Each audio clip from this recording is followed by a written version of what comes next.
What if the truth you believe becomes real only because you choose it?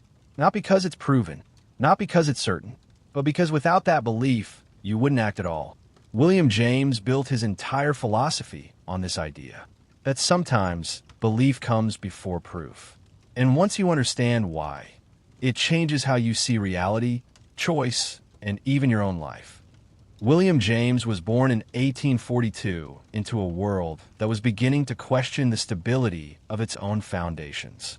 Science was advancing rapidly, uncovering new truths about the physical world, while traditional religious beliefs were starting to lose their unquestioned authority.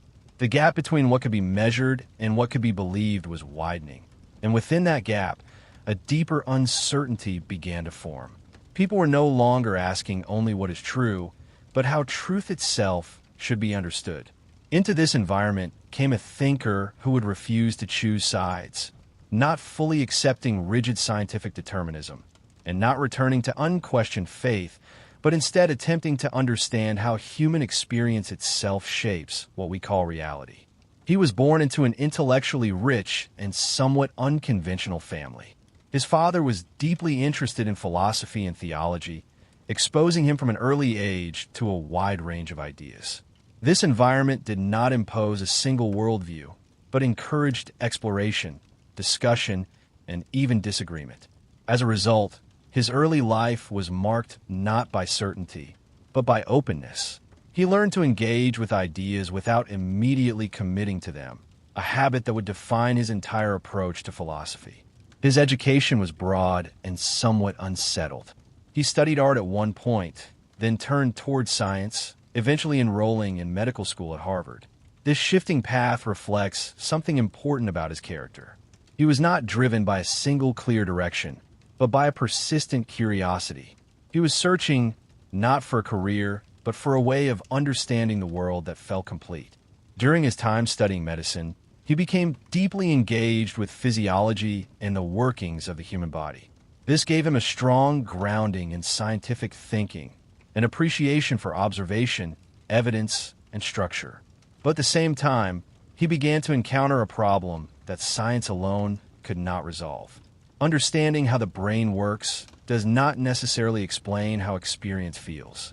It does not fully capture consciousness, emotion, or the sense of being a self. This tension between objective explanation and subjective experience became central to his thinking. He did not reject science. In fact, he respected it deeply. But he saw that it leaves something out, something essential to understanding human life. His early adulthood was marked by a period of deep personal struggle. He experienced what might now be described as a psychological crisis, a period of intense doubt, anxiety, and paralysis. He questioned his ability to act, to choose, to direct his own life. The idea that everything might be determined by physical processes left him feeling trapped, as if free will were an illusion and his actions did not truly belong to him. This was not just an abstract concern. It affected how he lived. He struggled to make decisions, to move forward, to find a sense of direction. The question of whether human beings have genuine freedom became deeply personal. What makes this moment significant is how he responded to it. Instead of trying to solve the problem purely through theory, he made a decision. He chose to believe in free will, not because he could prove it with certainty, but because the act of choosing itself allowed him to move forward. This decision became one of the most important turning points in his life. From this experience, he began to develop a new way of approaching truth. Instead of asking only whether an idea can be proven in an absolute sense, he asked what difference it makes in practice. Does believing something change how a person lives? Does it open possibilities or close them? Does it lead to action or to paralysis? This shift laid the foundation for what would later be known as pragmatism, a philosophical approach that evaluates ideas based on their practical consequences. Truth, in this view, is not something fixed and independent of human experience. It is something that becomes meaningful through its effects. He began teaching at Harvard, where he moved between physiology, psychology, and philosophy, gradually shaping a new field that would later become modern psychology. His work did not fit neatly into existing categories. He was not just studying the brain, and he was not just speculating about the mind. He was trying to understand the relationship between them. One of his most important contributions was his exploration of consciousness. Instead of treating it as a static object, he described it as a stream, constantly flowing, changing, and moving. This idea challenged the way people thought about the mind. It suggested that experience is not made up of isolated pieces, but is continuous, shaped by both internal and external factors. This perspective allowed him to bridge the gap between science and lived experience. He did not reduce consciousness to physical processes, but he also did not treat it as something separate from the body. He explored it as something dynamic, something that can be studied, but not fully captured by measurement alone. At the same time, his interest in religion did not disappear. Instead, it evolved. He began to study religious experience not as a set of doctrines, but as something that people actually live and feel. He asked what role belief plays in shaping experience, and how different forms of faith affect individuals in practical terms. By this stage of his life, his thinking had taken a clear direction. He was not searching for a single, absolute system that explains everything. Instead, he was developing a way of thinking that remains flexible, open to experience, and focused on how ideas function in real life. What made his approach powerful is that it did not demand certainty. It allowed for doubt, for change, for growth. It recognized that human understanding is always limited, always evolving, and that this does not make it meaningless, but dynamic. He had begun to redefine what it means to seek truth, not as a fixed destination, but as an ongoing process shaped by experience, choice, and action. As his thinking moved forward, what began to take shape was not just a new set of ideas, but a completely different way of approaching the relationship between mind, reality, and truth itself. He was no longer trying to resolve the tension between science and human experience by choosing one over the other. Instead, he began building a framework where both could exist, not as opposing forces, but as different ways of engaging with the same reality. At the center of this development was his deepening exploration of consciousness. He rejected the idea that the mind could be broken down into fixed parts, as many early scientific approaches attempted to do. Instead, he described consciousness as something continuous, a stream that flows without clear boundaries. Thoughts, sensations, memories, and emotions do not exist in isolation. They merge into one another, forming a constant movement that defines how reality is experienced. This idea was not just descriptive. It changed how the mind itself was understood. If consciousness is a flow rather than a collection of separate pieces, then the self is not something fixed either. It is not a stable object that exists unchanged over time. It is something that evolves, something shaped by experience, attention, and interpretation. This perspective allowed him to move beyond rigid definitions of identity.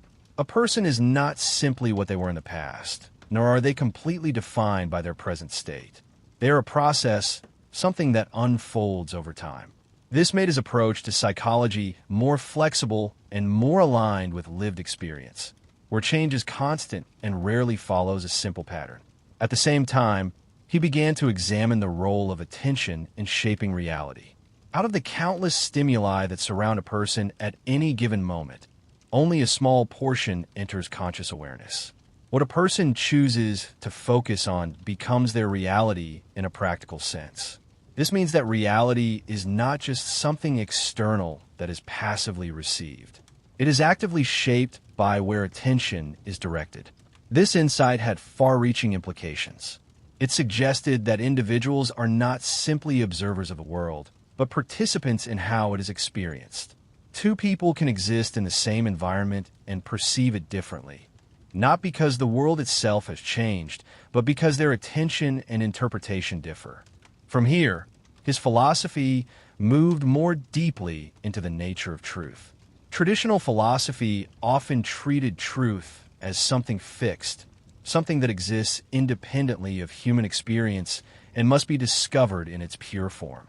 But he began to question whether this approach fully captures how truth actually functions in life. He introduced a more dynamic understanding. Truth, in his view, is not something that simply exists waiting to be found. It is something that becomes true through its effects, through the way it interacts with experience. An idea is not meaningful in isolation. Its value depends on what it does, how it shapes thought, action, and understanding. This does not mean that truth becomes arbitrary or purely subjective. He did not argue that anything can be true if someone believes it.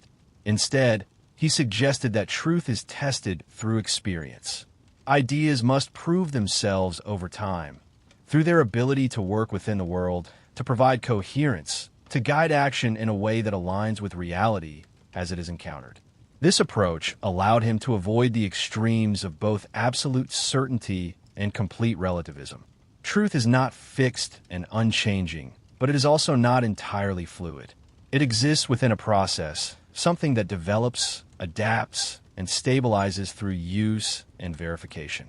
His thinking also began to address belief in a more direct way. Why do people believe what they believe? Is belief simply the result of evidence, or is there something more involved? He observed that in many cases, people must act before they have complete proof. Decisions often have to be made under uncertainty. This led him to argue that belief is not always something that follows evidence.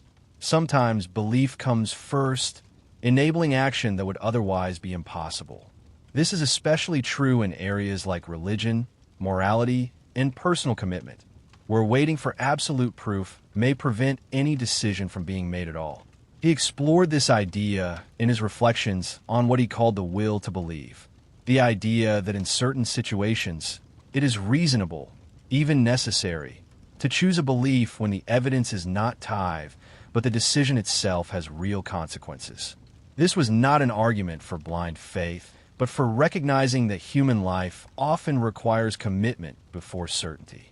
At the same time, his interest in religious experience deepened.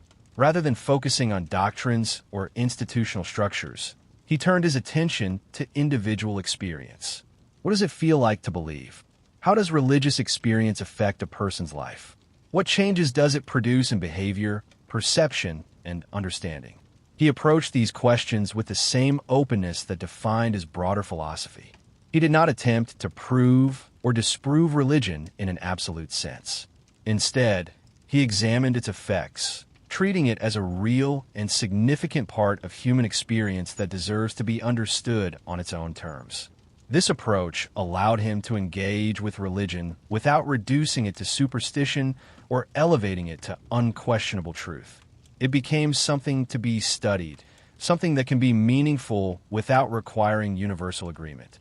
By this stage, his work had begun to influence multiple fields at once. Psychology, philosophy, and even religious studies were all shaped by his ideas. Yet what made his influence unique was that it did not come from a rigid system. It came from a method, a way of thinking that remains open, flexible, and grounded in experience. He did not offer final answers. Instead, he provided a way of approaching questions, one that accepts uncertainty without becoming paralyzed by it, and values experience without abandoning the search for coherence. As his ideas continued to develop, the boundaries between disciplines became less important. What mattered was not whether something belonged to science or philosophy or religion, but whether it contributed to a deeper understanding of how human beings experience and engage with reality. And in that sense, his work was not moving toward a conclusion, but toward a more refined way of thinking itself, one that could continue adapting as new questions emerged. As his thought continued to develop, what became increasingly clear was that he was not trying to build a closed philosophical system, something complete and final that would answer every question. Instead, he was shaping a way of thinking that could remain open, flexible, and responsive to the complexity of real life. This is what gave his work a different kind of strength. It did not depend on certainty. It depended on its ability to remain useful, even as circumstances changed.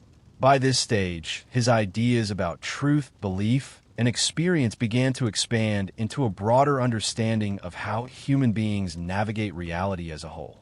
He recognized that people do not live by abstract principles alone. They live through habits, emotions, relationships, and choices that are often made under conditions of uncertainty. Any philosophy that ignores this complexity, no matter how logically consistent, risks becoming disconnected from actual life. This led him to explore the role of habit in shaping human behavior. While much of his earlier work focused on consciousness and deliberate thought, he now turned his attention to the patterns that operate beneath awareness. Habits, once formed, guide actions without requiring constant decision-making. They create stability, but they can also limit change. He saw habit as both a strength and a constraint. On one hand, it allows individuals to function efficiently, to navigate the world without being overwhelmed by constant choices. On the other hand, it can lock a person into patterns that no longer serve them. This creates a tension between stability and growth, one that must be managed rather than eliminated. From this perspective, personal change becomes more than a matter of deciding differently. It requires reshaping habits, something that takes time, effort, and consistency. This insight made his philosophy more practical. It moved beyond abstract ideas about freedom and into the reality of how change actually occurs. At the same time, his thinking about the self continued to evolve. If consciousness is a stream and identity is not fixed, then the idea of a single, unified self becomes more complicated. He began to describe the self as layered, composed of different aspects that interact with one another. There is the physical self, tied to the body and its needs. There is the social self, shaped by relationships and how one is perceived by others. And there is a more internal sense of identity, connected to thoughts, values, and personal reflection. These layers do not always align perfectly. A person may feel one way internally while presenting something different externally. This understanding allowed him to approach human experience with greater nuance. Instead of reducing behavior to a single cause, he recognized that actions often emerge from the interaction of multiple influences. This made his work more realistic, more aligned with the complexity of actual life. His interest in religion also reached a new level during this period, culminating in his exploration of religious experience as something deeply personal and varied. Rather than asking whether religious beliefs are objectively true in a universal sense, he asked what they do for individuals. How do they shape perception, behavior, and emotional life? He examined cases of conversion, moments where individuals undergo profound changes in belief and identity. These experiences often involve a sense of renewal, a shift in perspective that alters how the world is understood. For him, these transformations were not illusions to be dismissed. They were real psychological events with real consequences. This approach allowed him to treat religion as a legitimate subject of study without requiring agreement on its metaphysical claims. It became part of the broader human experience, something that can be meaningful even if it cannot be fully explained or universally validated. At the same time, he maintained a critical distance. He did not accept all forms of belief equally. He evaluated them based on their effects. Beliefs that lead to greater clarity, stability, and engagement with life were seen as more valuable than those that produce confusion or withdrawal. This brings his philosophy back to its central principle. Ideas are not judged solely by their logical structure, but by how they function in lived experience. This does not eliminate the need for reasoning.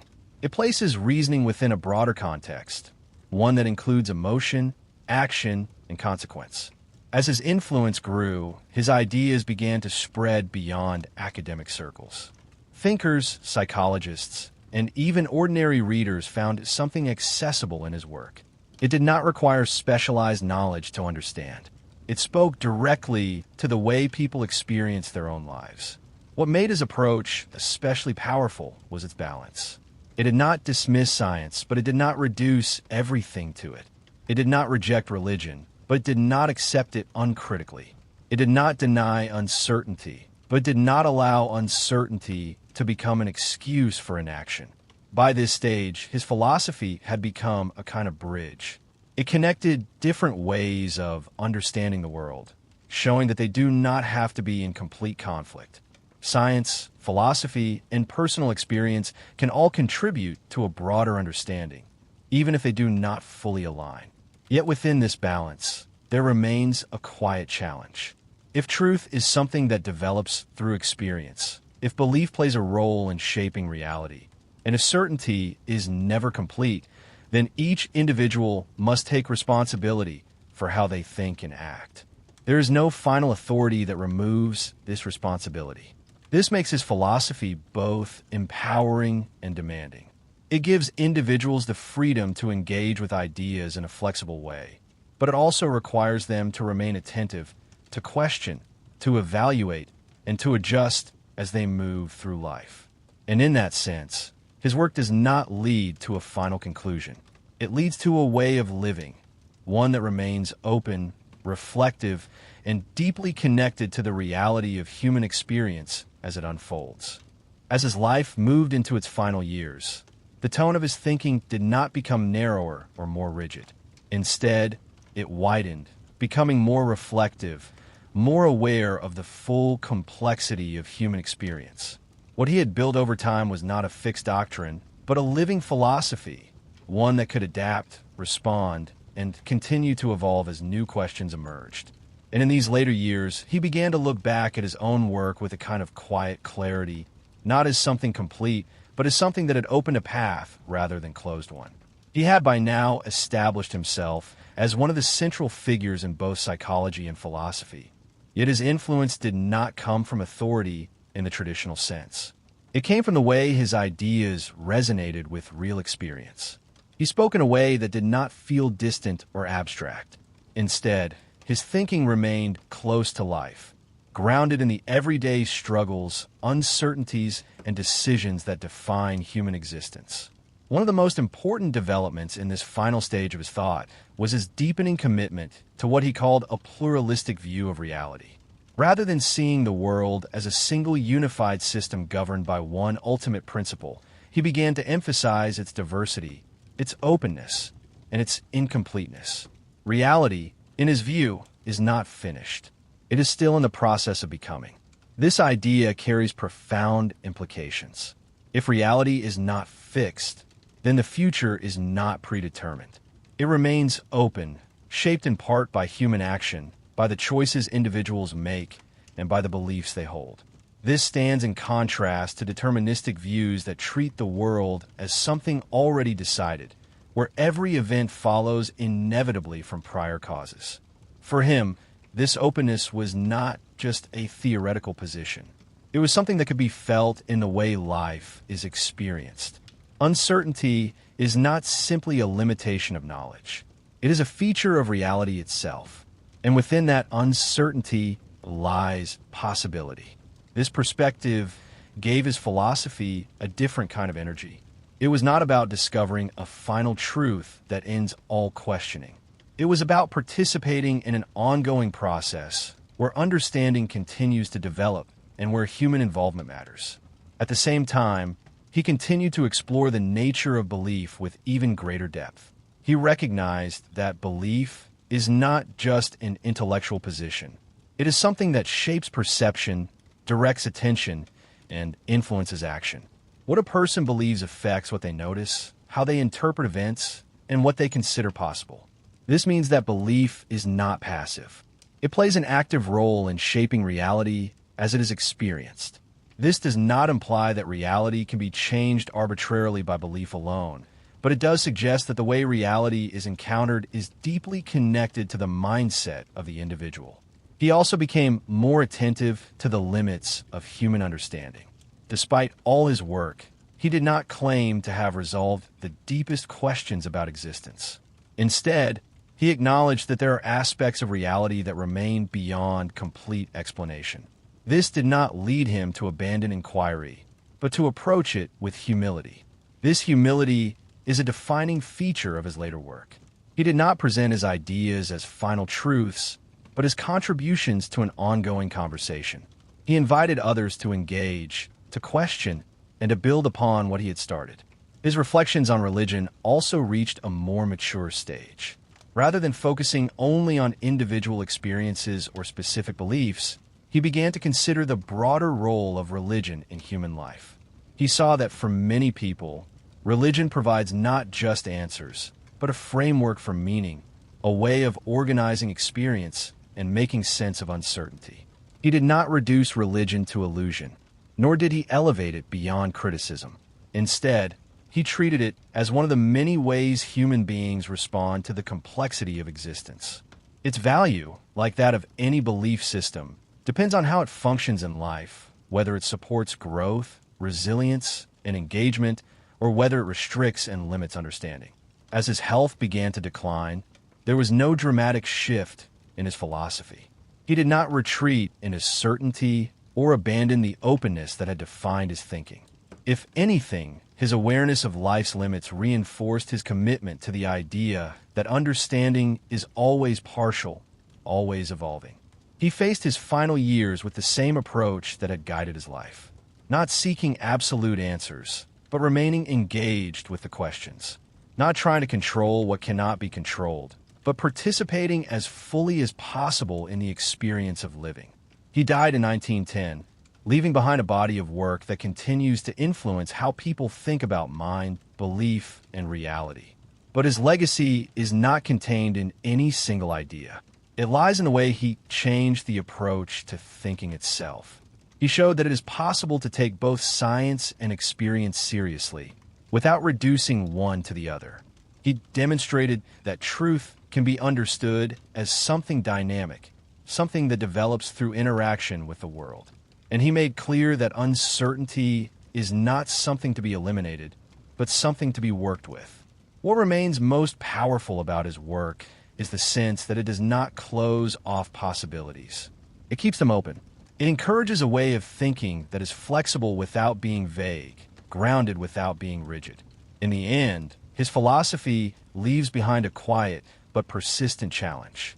If reality is still in the process of becoming, if belief shapes experience, and if certainty is never complete, then the responsibility for understanding does not rest outside of us. It rests within how we choose to engage with the world. And that responsibility cannot be avoided. It must be lived continuously through the way one thinks, acts, and responds to the ever-changing flow of experience. William James begins his philosophy not with a fixed system, but with a problem that feels immediately real. Human beings are constantly searching for certainty. They want clear answers, stable truths, and firm foundations that cannot be shaken. But when James looks at the world honestly, he does not see that kind of certainty. He sees something far more fluid, more complex, and less predictable. This becomes the starting point of his thought. Instead of forcing reality into a rigid structure, he asks a different question. What if truth is not something fixed and permanent, but something that develops through experience? What if understanding is not about discovering absolute certainty, but about learning how to navigate a constantly changing world? This shift changes everything. James does not reject truth, but he redefines it. He argues that truth is not simply something that exists independently, waiting to be discovered in a complete and final form. Instead, truth is something that happens. It emerges through interaction between a person and their experience. An idea becomes true, in his view, not just because it matches some abstract reality, but because it works in practice. Because it helps a person make sense of their experience, solve problems, and move forward in a meaningful way. This is the foundation of what becomes known as pragmatism. Pragmatism, in James's philosophy, is not about being practical in a narrow sense. It is about evaluating ideas based on their consequences. Instead of asking whether an idea is absolutely true in a detached sense, he asks what difference it makes. If a belief changes how a person lives, acts, or understands the world, then it has meaning. This approach avoids endless abstract debates that cannot be resolved. Instead of arguing about ideas that have no impact on experience, pragmatism focuses only on those ideas that actually affect life. For James, this makes philosophy more grounded. It becomes something connected to real living, not just theoretical discussion. At the same time, he is careful not to reduce truth to something purely subjective. He does not argue that anything can be true if someone believes it. Instead, he emphasizes that ideas must still be tested through experience. They must prove themselves over time. An idea that consistently helps a person navigate reality, that remains useful and reliable, gains the status of truth. But even then, it is not fixed forever.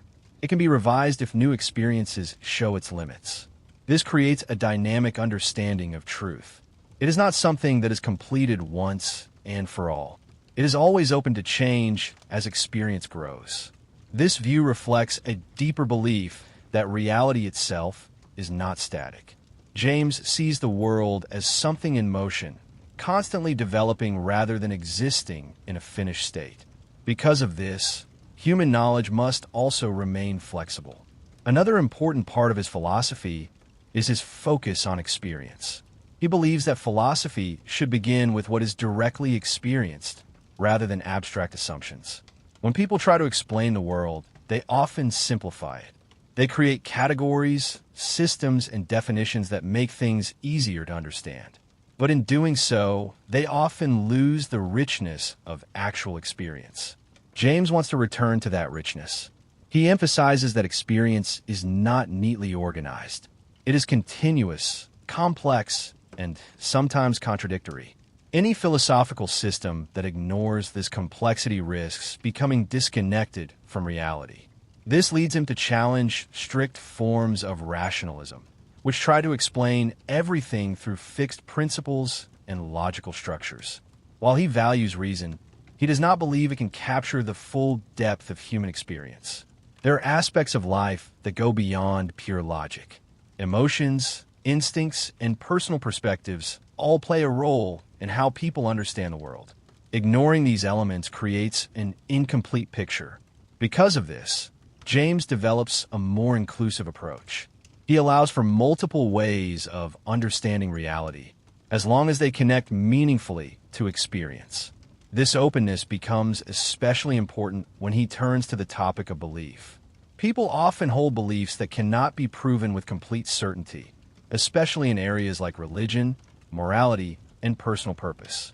Traditional philosophy might reject these beliefs as unjustified, but James takes a different approach. He asks whether it is ever reasonable to believe something without complete evidence. His answer is yes, under certain conditions. He argues that when a decision is unavoidable, when it is meaningful, and when evidence cannot fully resolve it, a person has the right to choose their belief.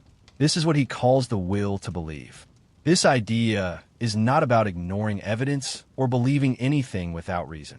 It is about recognizing that in some situations, waiting for absolute certainty is not possible. Life requires decisions, and those decisions often involve uncertainty. In such cases, belief becomes a kind of action. Choosing to believe something can shape how a person experiences the world and how they act within it. This is especially clear in areas like trust, relationships, and personal goals. A person often has to believe in something before it can become real in their experience. Without that initial commitment, certain possibilities never develop. At this stage, James's philosophy presents a world that is open, flexible, and deeply connected to human experience. Truth is not fixed, but evolving. Belief is not purely passive, but active. Knowledge is not complete, but always developing. This creates a very different tone compared to more rigid systems. Instead of offering final answers, he offers a method, a way of thinking that adapts, responds, and grows. And as this foundation is established, his philosophy begins to move further, exploring how this flexible understanding of truth shapes human psychology, decision-making, and the deeper structure of reality itself, where experience, belief, and action come together in a constantly changing world. As William James continues to develop his philosophy, he moves deeper into the structure of human experience itself, not just how we think about truth, but how we actually live, feel, decide, and perceive reality from moment to moment. This shift is important because for James, philosophy is never separate from life.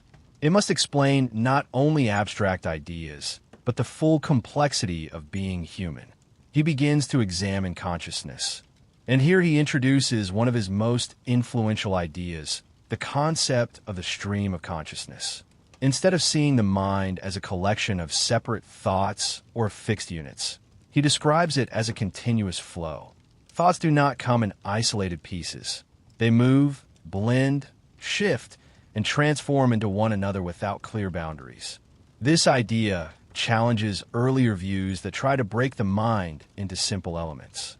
James argues that when we actually observe our own thinking, we do not experience it as disconnected fragments. We experience it as a flowing process, where each moment carries traces of the past and anticipations of the future. Within this stream, he identifies an important distinction. There are moments that are clear and defined, and there are moments that are vague and transitional.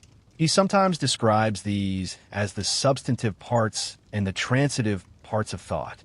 The substantive parts are the stable moments where we can clearly identify what we are thinking. But the transitive parts are just as important. These are the movements between thoughts, the subtle shifts, the connections that give continuity to the flow.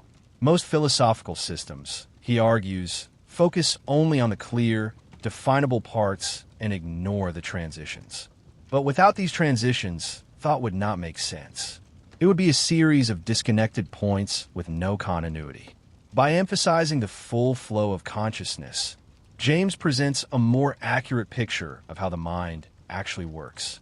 This also has deeper implications. It means that human experience cannot be fully captured by rigid categories or static definitions. It is always moving, always changing. From here, he begins to explore the idea of the self. Traditionally, the self has often been treated as something stable and fixed, a single identity that remains the same over time. But James complicates this idea. He suggests that the self is not a single, unchanging entity, but a collection of different aspects that are constantly interacting. There is the material self, which includes the body and possessions. There is the social self, which changes depending on how we are seen by others. And there is the spiritual self, which relates to inner thoughts, values, and sense of identity. These aspects are not separate in a strict sense, but they show that the self is more complex than a single, unified core. It is dynamic, shaped by experience, relationships, and internal reflection. This leads to another important insight. Because the self is not fixed, it can change. A person is not permanently defined by their past. They are constantly becoming something new through their experiences and choices. This idea connects back to his view of truth. Just as truth is not fixed, the self is not fixed. Both are part of an ongoing process rather than a completed state. At the same time, James does not suggest that this makes life unstable or meaningless. Instead, he sees it as a source of possibility. Because nothing is completely fixed, there is always room for change, growth, and new understanding. He then turns to the role of attention and habit in shaping experience. These ideas are central to how people actually live day to day. Attention, for James, is what determines what becomes real in our experience. The world is filled with more information than we can possibly process. What we attend to becomes our reality, while everything else fades into the background. This means that life is not just given to us. It is shaped by what we focus on. Two people can live in the same environment, but experience completely different realities depending on where they direct their attention. This gives attention a kind of power. By choosing what to focus on, a person can influence how they experience the world. But attention is not always under conscious control. This is where habit becomes important. James sees habit as one of the most powerful forces in human life. Habits shape behavior, thought patterns, and emotional responses. Once formed, they operate automatically, reducing the need for constant decision-making. This has both positive and negative effects. Good habits can support stability, efficiency, and growth. But harmful habits can trap a person in patterns that are difficult to change. Because of this, James emphasizes the importance of forming habits carefully. Small actions, repeated over time, create lasting patterns. A single decision may seem insignificant, but repeated decisions shape the direction of a person's life. He encourages deliberate effort in the formation of habits. Act decisively when forming a new habit.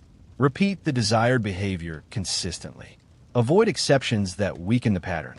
Over time, what was once difficult becomes natural. This idea connects to his broader philosophy. Just as truth is something that develops through experience, character is something that develops through repeated action. He then moves into the emotional side of human experience. One of his most well-known contributions here is his theory of emotion, often referred to as the James Lange theory. Instead of believing that emotions come first and physical reactions follow, he suggests the opposite. According to James, we do not run because we are afraid. We feel afraid because we are running. In other words, the body reacts first, and the emotion is the mind's interpretation of that reaction. This idea challenges the common assumption that emotions are purely internal. It suggests that the body and mind are deeply connected, and that physical states play a central role in emotional experience. This has practical implications. By changing physical behavior, posture, or action, a person may influence how they feel. Emotion is not completely fixed. It is part of a dynamic interaction between body and mind. As his philosophy develops further, James begins to explore the idea of pluralism. He rejects the idea that reality is a single, unified system with one final explanation. Instead, he suggests that reality is made up of many parts, many perspectives, and many forms of experience. This pluralistic view allows for diversity in thought, belief, and understanding. It accepts that different people may experience and interpret reality in different ways, without requiring that everything be reduced to a single system. This openness is one of the defining features of his philosophy. It resists rigid conclusions and allows for complexity. At this stage, his thought becomes richer and more connected. Consciousness is flowing. The self is dynamic. Attention shapes reality. Habits shape behavior. Emotions connect body and mind. And reality itself is not singular but multiple. All of these ideas work together to form a picture of human life that is active rather than passive. People are not simply observers of a fixed world. They are participants in a changing process, shaping and being shaped at the same time. And as this perspective becomes clearer, the next stage of his philosophy begins to move even deeper, exploring how belief, action, and experience come together to form a complete view of reality, where truth is not only understood, but lived through choices, risks, and a willingness to engage with an uncertain world.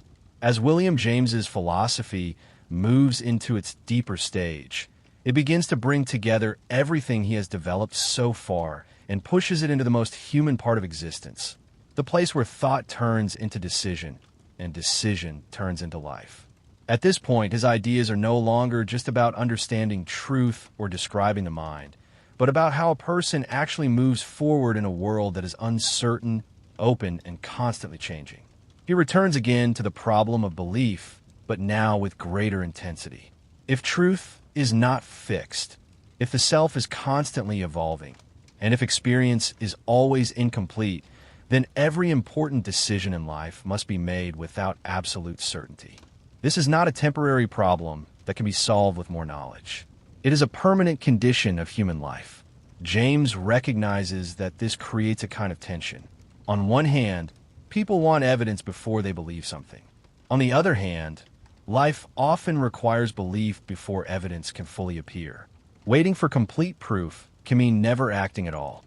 This is where his idea of the will to believe becomes central, not as a theory, but as a necessity. He argues that there are situations where a person is forced to choose, even without sufficient evidence, and that refusing to choose is itself a choice with consequences. He describes certain decisions as genuine options. These are choices that are living, meaning they are real possibilities for the person, forced, meaning they cannot be avoided, and momentous, meaning they carry significant consequences. In these situations, neutrality is not truly possible. For example, trusting another person, committing to a path in life, or adopting a guiding belief about the world. These are not decisions that can always wait for proof. They require a leap, not blind or irrational, but based on the recognition that action must come before certainty. This idea reshapes the role of belief. Belief is not just a passive acceptance of evidence. It becomes an active force that shapes reality.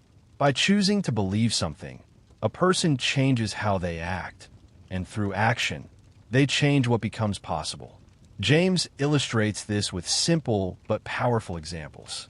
If a person believes that they will fail, they may never attempt something, and their failure becomes real.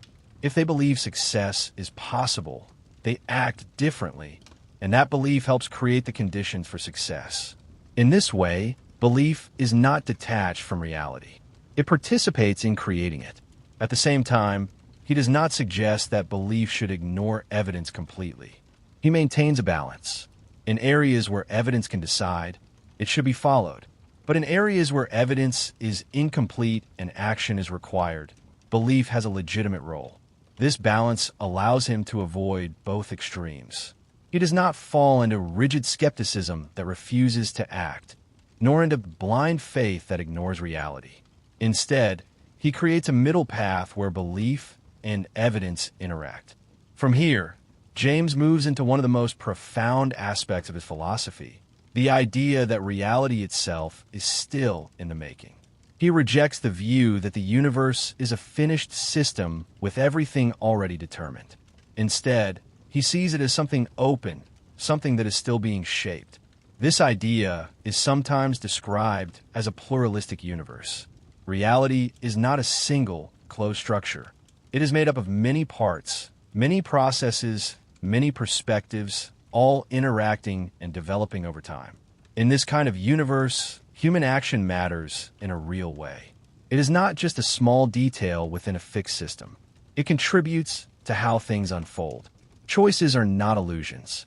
They have genuine effects. This gives human life a kind of weight and responsibility. A person is not just observing reality. They are participating in its development. This perspective also changes how uncertainty is viewed. Instead of being a weakness or a limitation, uncertainty becomes a condition of possibility. Because the future is not fixed, new outcomes can emerge. Because knowledge is incomplete, discovery is possible. James sees this openness as something positive. It allows for creativity, growth, and change. It means that life is not locked into a predetermined path.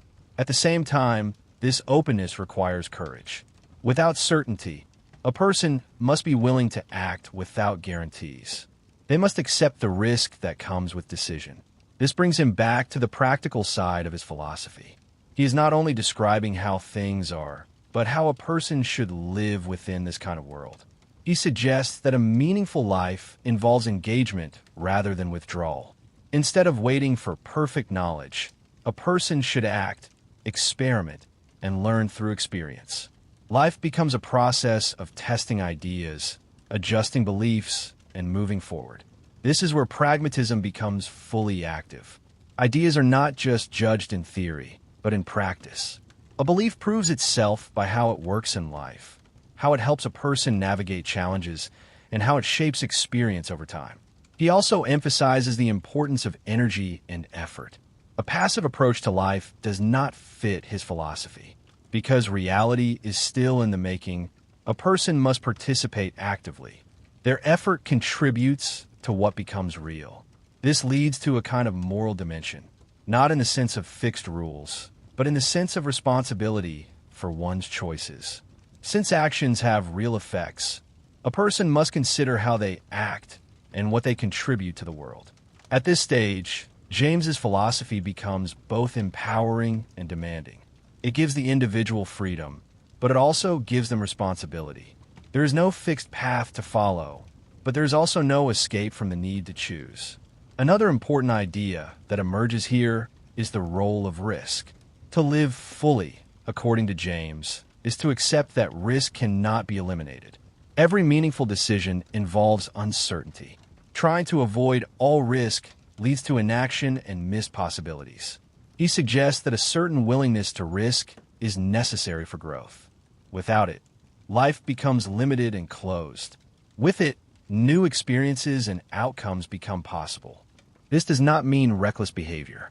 It means thoughtful engagement with uncertainty, acting with awareness, but without waiting for impossible certainty. As all these ideas come together, James presents a view of life that is dynamic, open, and deeply connected to action. Truth is not fixed, the self is not static, reality is not complete, and belief is not passive. Everything is in motion. A person lives within this movement, constantly interpreting, choosing, and acting. Their understanding evolves, their beliefs are tested, and their experience deepens. And as this movement continues, the final stage of his philosophy begins to bring everything into a single perspective, asking what it ultimately means to live well in a world that is not finished, where truth grows, belief acts, and human life plays a real role in shaping what becomes real. As William James's philosophy reaches its final stage, everything he has developed begins to come together into a single, living perspective. It is no longer just about truth or consciousness or belief in isolation. It becomes a complete way of understanding what it means to live in a world that is open, unfinished, and shaped through experience. At this point, the central idea becomes clear. Reality is not something fully formed that we simply observe. It is something still in the process of becoming, and human life is part of that process. Every thought, every belief, every action contributes, even in small ways, to how that reality unfolds. This gives a different weight to existence. A person is not just trying to discover truth, but also participating in its development. Truth, in this sense, is not separate from life. It grows through experience, through testing, through action, and through time. He returns again to pragmatism, but now in its fullest meaning. The value of an idea lies in what it does in life. Does it help a person navigate the world? Does it make experience more coherent? Does it allow for growth, understanding, and meaningful action? Ideas are not judged in isolation. They are judged by their consequences, by the difference they make when they are lived. This shifts the focus away from abstract perfection and toward practical engagement. A person does not need to find final, unchanging answers. They need to find ways of thinking that allow them to move forward, to act, and to adapt. At the same time, James emphasizes that this does not lead to chaos or complete relativism. Not every idea works equally well. Some beliefs lead to confusion, conflict, or limitation. Others lead to clarity, stability, and possibility. Over time, through experience, certain ideas prove themselves more reliable than others. They become stable not because they are absolutely fixed, but because they continue to work across different situations. This creates a kind of evolving stability. Truth is not permanent in the traditional sense, but it is not random either. It develops through a continuous process of testing and revision. He then brings together his ideas about belief and action in a final way. Belief is not something that waits for complete certainty. It is something that guides action in the face of uncertainty. A person must often act before they know everything. They must commit to paths, trust in possibilities, and move forward without guarantees. This is not a flaw in human reasoning. It is a necessary part of living in an open world. In this sense, life itself becomes experimental. Each decision is a kind of test. Each belief is a hypothesis that is lived rather than just thought. This experimental approach removes the fear of being completely wrong. Since knowledge is always developing, mistakes are not final failures. They are part of the process of learning and adjustment. This creates a more flexible and resilient way of living. A person is not locked into rigid beliefs, but also not lost in constant doubt. They move forward, observe results, and refine their understanding over time. James also returns to the idea of the self. now seen as something that is continuously shaped through this process. A person is not defined once and for all. They become who they are through the accumulation of experiences, choices, and habits. This gives human life a sense of openness. The future is not fixed. A person can change direction, develop new habits, and form new beliefs. Identity is not static. It evolves. At the same time, he emphasizes responsibility. Because choices matter, because actions have consequences, a person must take ownership of how they live. Freedom is not just the ability to choose, but the responsibility to choose carefully. He also reflects on the role of effort and energy. In a world that is still being formed, passive observation is not enough. A meaningful life requires engagement. It requires willingness to act, to try, and to participate. This engagement does not need to be dramatic. It can appear in small, consistent actions. But what matters is that a person is involved, not detached from their own life. Another important aspect of his final perspective is his openness to multiple forms of experience, including religious and spiritual experience. James does not insist on a single interpretation of these experiences. Instead, he evaluates them in pragmatic terms. If a belief or experience leads to greater meaning, stability, or moral depth in a person's life, then it has value. This allows for diversity in how people understand deeper questions, without forcing everything into one system. This pluralistic openness becomes one of the defining features of his philosophy. Reality is not reduced to a single explanation. Different perspectives can coexist as long as they connect meaningfully to experience. As everything comes together, James presents a vision of life that is active, flexible, and grounded in reality. A life where certainty is limited, but possibility is open. Where truth is not fixed, but growing. Where belief is not passive, but shaping action. In this world, a person is not expected to find final answers. They are expected to engage, to think, to choose, and to adapt. This creates a different kind of peace.